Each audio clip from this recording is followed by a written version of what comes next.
אהלן, היום אני רוצה לדבר איתכם על פחד. כלי אדיר ומדהים שבורא עולם נתן לנו כדי לעזור לנו במסע החיים המופלא. אני רוצה להראות נקודת מבט קצת אחרת ולהסביר למה מזל שקיבלנו את הכלי הזה ואפילו עד כמה הוא הכרחי לגדילה שלנו. ישנם כמה סוגים של פחד. הראשון, שאותו בוודאי כולם מכירים, זה פחד הנובע מהישרדות, והוא תמיד יופיע במקרה של איום או סכנה. אך הפחד הזה הוא מאוד נדיר. בינינו כמה פעמים רדף אחריכם אריה, או הייתם באיזשהו מצב מסכן חיים. לא הרבה. הפחד השני הוא פחד הנובע מריגוש או אדרנלין. הרבה פעמים הפחד הזה יתבטא כמו למשל בספורט אקסטרים. גם הפחד הזה הוא די נדיר, אנחנו לא מוצאים חבל בנג'י בכל משרד, וגם האורך חיים שלו הוא לרוב מאוד מאוד מאוד קצר. אחרי שעברנו אותו, פחות או יותר זה נגמר. אבל יש סוג אחד של פחד שמלווה אותנו המון בתוך החיים. והוא המפתח לגדילה שלנו. הפחד הזה הוא הפחד שנובע מתנועה. ורק שתבינו על מה אני מדבר, אני אתן דוגמה ממש פשוטה.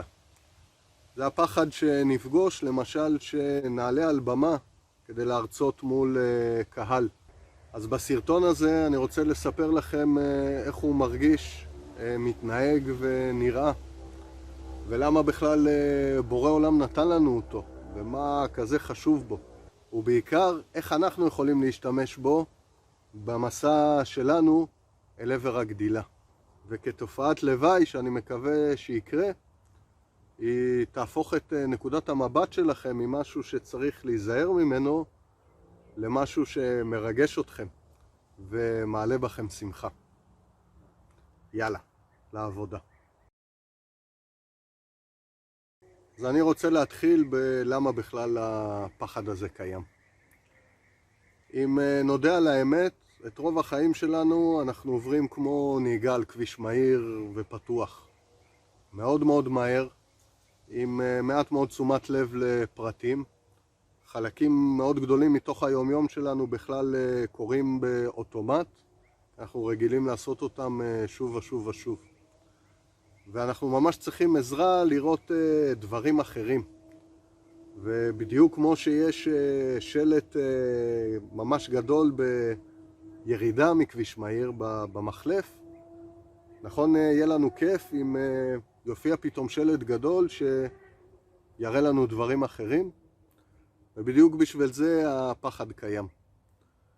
ושהוא מופיע, הוא מופיע כמו שלט ענק שתופס לנו את כל מרחב הראייה. לא משנה לאן אני אסתכל, אני תמיד אראה אותו ודרכו.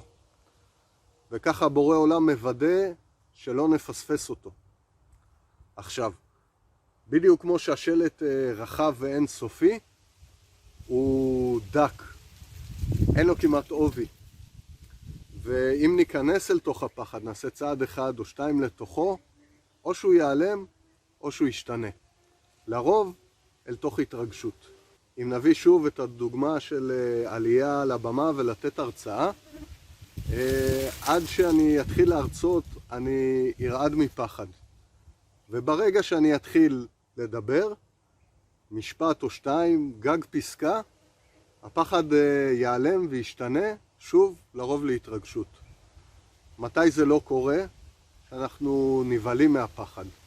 וזה מה שנקרא הפחד מהפחד. אז אנחנו ננסה להתרחק, להימנע ולברוח ממנו ככל האפשר. ולמה זה קורה? למה אנחנו מפחדים מהפחד? כי לרוב, בתת מודע שלנו, אנחנו מפרשים את כל סוגי הפחד כסכנה, כתמרור אזהרה. אבל למעשה, התפקיד של הפחד הוא אחר לגמרי. זה לא תמרור אזהרה, זה תמרור שאומר, שימו לב, חדש ולא ידוע לפניכם. זו המטרה הראשונה של הפחד. ושוב, בגלל זה הוא כל כך רחב, שלא נפספס חס וחלילה את החדש. אז ראינו את השלט והסכמנו לרדת במחלף.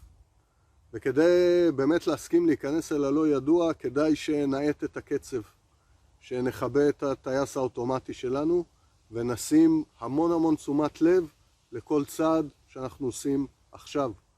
שוב, לא כי זה מסוכן, פשוט כי זה חדש ולא מוכר. עוד לא היינו כאן. לאן הולכים? זה התפקיד השני של הפחד.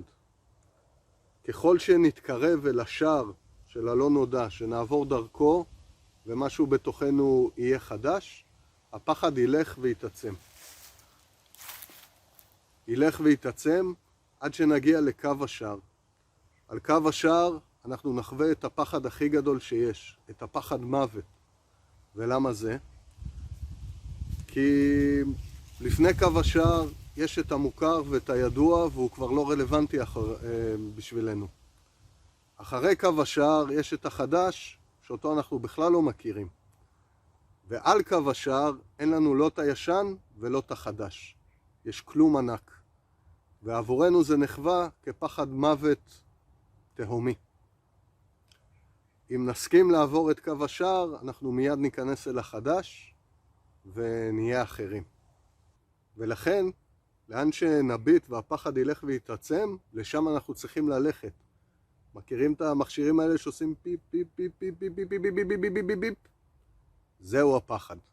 עכשיו, מה כל כך משמח בפחד הזה? זה מפחיד ממש, נכון. אבל אחרי פעם או פעמיים שנעבור דרכו ונעבור את השער ונקבל את המתנה של החדש, לפחות בתוכי התחילה להופיע שמחה גדולה כל פעם שהוא הגיע, כי עם הפחד ידעתי שאני הולך לעשות קפיצת גדילה ולפגוש בתוכי משהו חדש. אחד הפעמים הראשונות שזה קרה לי זה שעמדתי מול בושה גדולה, להודות מול קבוצה על משהו שהיה בתוכי. והלב דפק ורציתי לברוח, והפירוש הראשוני היה של סכנה, אבל ברגע שהתחלתי לדבר התחילה להופיע התרגשות. ואחרי שסיימתי להגיד הרגשתי כמו משקל אדיר שירד ממני, ויכולתי ללכת חופשי יותר בעולם, וזאת הייתה שם המתנה. ואחרי פעם, פעמיים, 3 שעשיתי את זה, ידעתי שכל פעם שהוא בא מחכה לי מתנה. אז מה אתם אומרים, חברים? האם זה לא יפה מצידו של בורא עולם לתלות לנו שלטי ניאון ענקיים שמכוונים אותנו לשערים חדשים, שעוזרים לנו לצאת מגבולות הידוע והמוכר אל תוך הקסם, אל הלא נודע ואל המסתורין הגדול של החיים? והאם לא הייתם רוצים לקבל מהחיים עזרה ותמיכה לרדת מהאוטומטים? ושוב, הוא גם יכוון אותנו אל השער. מה עוד צריך, חברים? אז כרגע זה רק רעיון יפה שהבאתי לכם. ומפה אני רוצה להזמין אתכם לבדוק אותי. בפעם הבאה שמגיע פחד שנובע מתנועה, ללכת אליו ולראות מה קורה. ואני ממש אשמח אם תשתפו אותי. ואני אסיים בהזמנה להיות עיזים. כי הרי איך זה שכוכב אחד מעז? תודה רבה.